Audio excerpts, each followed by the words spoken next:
السلام عليكم أصحاب السور وهذا ما أنت حاربة إنه دي سوق بيو هبكت كوج عن لهيد إن كمبيوتر كابو كتشرو واحد فيروس إنه كتشرو يسيدي عاد غير مفكرين لهيد مركا تربتيد فيروس كوا واحد سيف ضد قوي ما أنكر كمبيوتر كاجا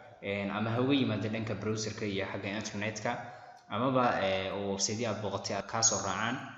أما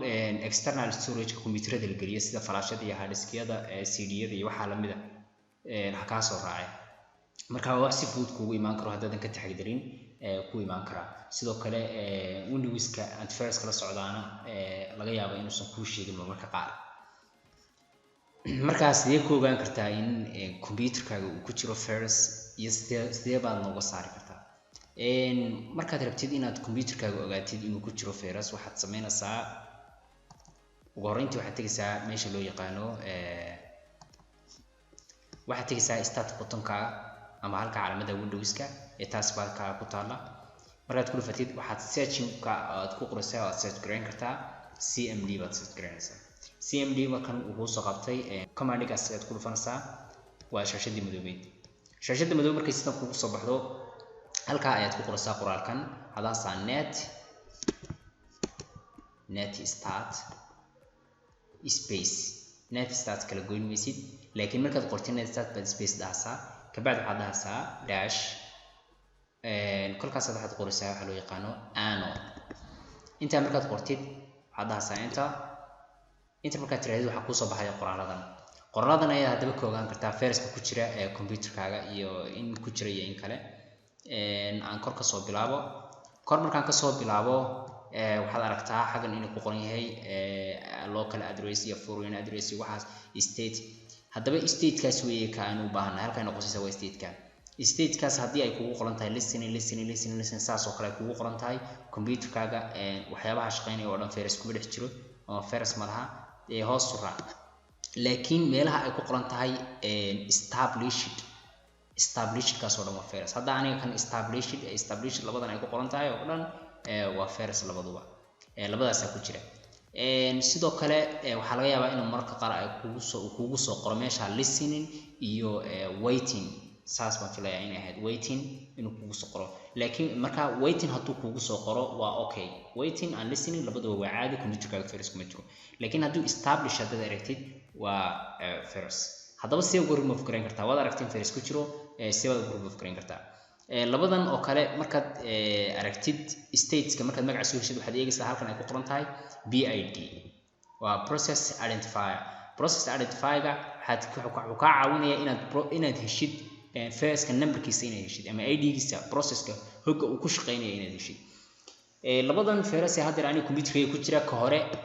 godkiisu waxa weeye 2004 kan kalena waxa weeye 5172